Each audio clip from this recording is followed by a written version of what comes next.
It was a very early awareness that there was a spectrum of flavour available in the hedgerow, in the moorlands, along the coastline, wherever, that wasn't available in the supermarket.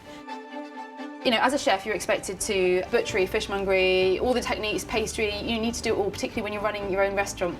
I couldn't really care less about it anymore, as in, like, I can do it, obviously. But the thing that gets me going is working to extract the flavour from plants and flowers and roots. That is genuinely what gets me going. So I'm going to go and pick some honeysuckle from this abundant looking bush over here, and we're going to crystallise it, because bring back crystallisation. Crystallisation is a very traditional English method of preserving flowers, and it's so intense in terms of how it captures the essence of that flower and the flavour. I can't believe that we hadn't been doing it before. I just think we ignored it because it was just a traditional thing to do. For a reason. So we're going to get some and we're going to crystallise them.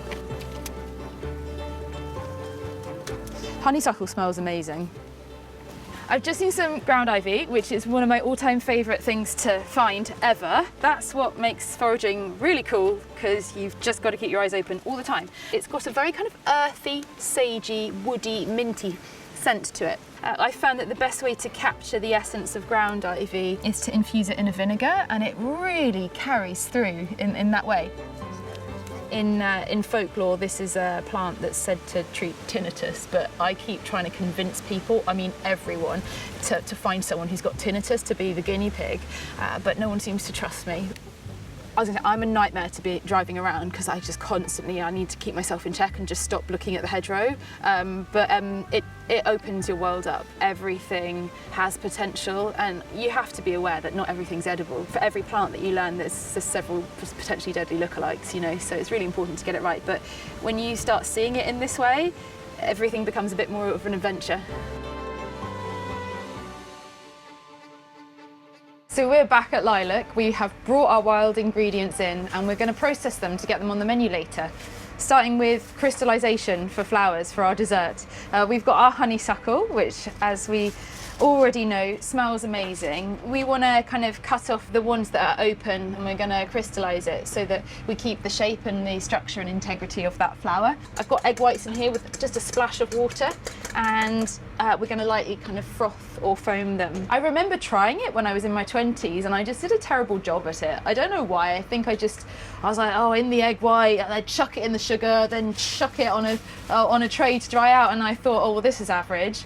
And then we just took a bit more care over it recently, which isn't that much more care, but it's just doing it with tweezers, really. It's genuinely useful. Over this empty bowl, just sprinkle it with the caster sugar. Pop it on our little lined sheet, and then I'll just give it a little bit extra to make sure it's coated. Because earlier, when we were having a little look at what was around and we came across that abundant little spot of ground ivy, I realised we've never crystallised ground ivy, so I just thought, you know, I'm going to do that and see how it does capture the essence. It's quite therapeutic when you get into it. Obviously, you don't want to spend all day doing it, really, because there's usually quite a bit of other stuff to do, but when I was younger, I was bish bash bosh. I need to get the maximum amount done in the minimum amount of time, because that's pretty much being a chef, right? But I'm 37 years old now, and I find great satisfaction in having enough time to do things properly.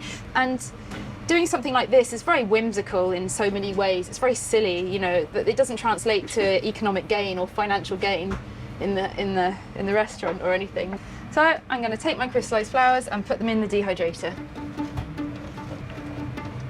Everything about doing everything with wild foods is just, like, it sounds cringy, and I always go overboard in terms of sounding earnest, so just deal with this. But it is a bit magic. Like, you are kind of doing really great stuff. You've got to have the yin and the yang. You've got to be able to pull something out quickly and be able to work efficiently and get something done, and we've all got that in us. Here are our finished products, our finished crystallised flowers.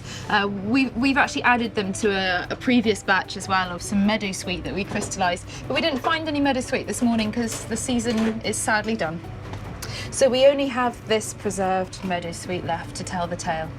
The honeysuckle, this is kind of how it comes out. You get these nice, delicate flowers that are crunchy and have a beautiful flavour. So I'm going to plate up the meadowsweet custard here. Putting some of the crystallised honeysuckle and the crystallised meadowsweet just to decorate the custard. Then we've got some cherry that's just been left to macerate in a rose and bay syrup. This is some meadowsweet honey here. We make meadowsweet honey by infusing fresh meadowsweet flowers and we leave them in honey. It contains an active compound called salicylic acid, which is the ingredient that goes into aspirin. We just drizzle it with a little bit of extra honey because that honey's got that intense meadowsweet flavour. This is the common poppy petal. Then we just give it a little sprinkling of fig leaf powder. That is our dessert that we serve with a bay madeleine.